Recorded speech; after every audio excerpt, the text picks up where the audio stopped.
to see what's going on. The center tower is now held by him. And probably this Hellion is the one that got kicked off that I missed running away.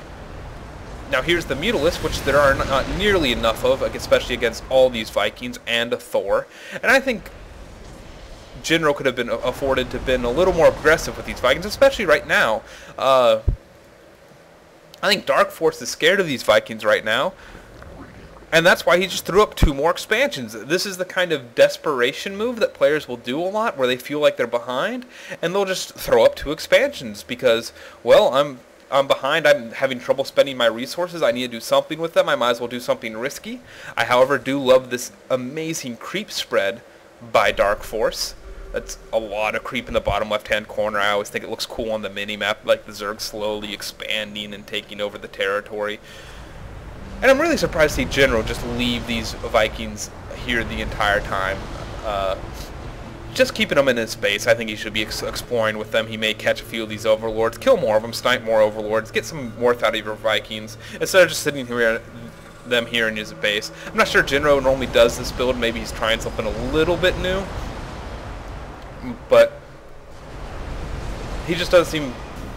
I would say to have such a mobile army and leave it in your base is not the best idea. Now he's not moving out, so is he? It's not. It's like huge Zergling force, which I love, and a Hellion coming back here to scout, sees that he has the gold expansion. I'm not sure if he's scouted down to see the other expansion. He has not, has no idea that's up. And these Vikings are just chilling up here. I am honestly very surprised about this. I would think with this many Vikings, either you'd be upgrading your air, which he is not. He is upgrading his vehicle plating. I find that curious. I'm not sure if that's because that's what he's used to doing, or he does plan on making this huge transition to Thors and tanks and a more standard mech army. But I'm surprised to see him not use these Vikings for anything. Just let them sit here, let them gather up. And he has so many Vikings. That's... I can't do math. 17 Vikings. Couldn't figure out what 8 times 2 was. That's embarrassing. I did get a math minor in college. Zergling keeping an eye out on all the other expansions. I'm not sure how he's feeling about this game, and I guarantee the reason he has 5 groups of 110 Zerglings, I'm guessing these are all just the Zerglings. I gotta go to the unit station to make sure of that. 117 Zerglings. Oh, that's so many Zerglings. That's so awesome. And the reason he has this many Zerglings, because he doesn't have much gas, and he's just trying to spend these minerals. Now, he's already expanded. I would even suggest maybe throwing down another hatchery or 2 just to have that ridiculous unit producing capability.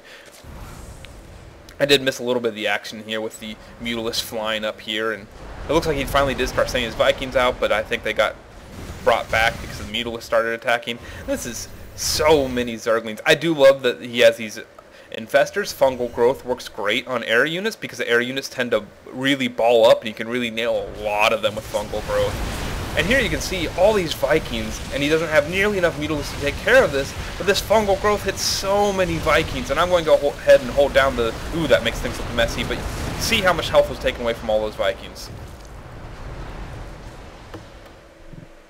Now he does have 3 infestors out, so he can keep a lot of fungal growths going. And I'm surprised to see him just back out of there, and not, since his entire army was collected here, he had infestors here, and he's finally started to get Hydralisks out, so these Vikings are even going to become less effective with fungal growth plus Hydralisk. I would have liked to see some more harassment from Jinro, bouncing between these expansions, making him adjust, throwing up a lot of spore crawlers down here.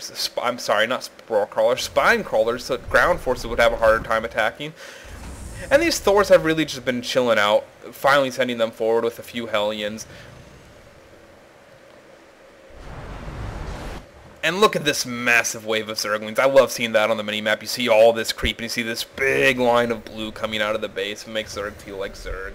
It's just awesome. And what a great scan by Jinro. Just saw all those Zerglings, so he knows what's coming up. And those do have the pretty blue flame, so he can torch those Zerglings really fast, but I just don't think that's enough to deal with them. And he lands all of his Vikings on the ground to help deal, and this is a great choke point. This battle really couldn't have been, well, I guess he backs off because the Zerg player realizes that couldn't have been any worse for him. However, he did get a fungal growth on these Vikings. These Vikings have even less life, and Jinro pulls some SCVs so he can repair the Vikings. Now, I'm not even sure Jinro knows about this other expansion. He doesn't. And with a Viking, you should at least send one Viking to scan at all times.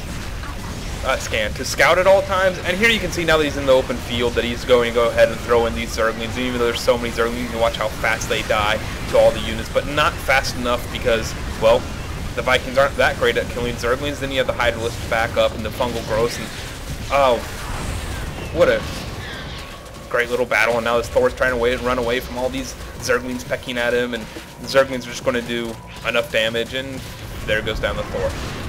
Planetary Fortress here. I love watching all those Zerglings get torched at once. Repairing that to make sure it goes up. And this little hero infestor gets burned alive as well.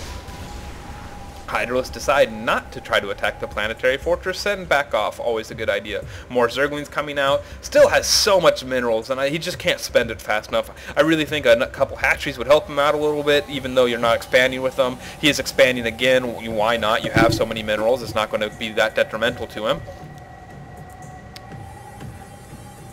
And here's the Viking scouting finally, and they're finally going to see this expansion here. And Jinro must know he's in some trouble at this point since he only has 2 expansions, and the Zerg player has Darkforce has 3 with a 4th going up. Absolutely controlling the, absolutely having map control. And I think Jinro could have flexed his map control a little bit more when he had the mass Vikings early in the game. And you can see that Darkforce is starting to mass up an army here, and he's going to start attacking this because he doesn't feel like Jinro has enough to defense, and possibly doesn't. This tank is going to have siege mode. Watch all those Zerglings melt to this Planetary Fortress, and all these Hydralisks are trying to take it down. It is going down faster than it can be repaired, and we're probably going to see it down, and Jinro knows it's going down, and GG's out of the game. Alright, well, I hope you enjoyed that replay, and I will either bring you a 3rd Jinro game as my next replay, or if I get a suggestion of some type, I will gladly bring that next. If you like this, please subscribe to my YouTube channel, and please leave me any feedback on my YouTube channel. Go to my website at shoutcaststrategy.com and leave me some feedback there. I'd love to hear feedback, especially critical feedback. I want to improve as a shoutcaster, and anything you can provide me with, any examples where I'm being an idiot. If I miscall something, please tell me instead of just going like, oh god, this guy's an idiot, and close out and never watch me again. You can close out and never watch me again. I understand if you're beyond my level of play, but please give me some criticism, what I'm calling wrong, anything I missed, the insight I provide is completely wrong. Please tell me, please correct it. That's how I get better. I don't get better by watching these, well, I do get better by watching these over and over again and shoutcasting them over and over again, but I don't improve as fast if no one's giving me feedback. I just have to learn it slowly, and wow, this Planetary Fortress has 40 kills. Too bad they don't get titles. I'd like to see a Corporal Planetary Fortress and, you know, whatever, but sorry, a little random there at the end. Anyways, thanks for watching my shoutcast. I hope you enjoyed it.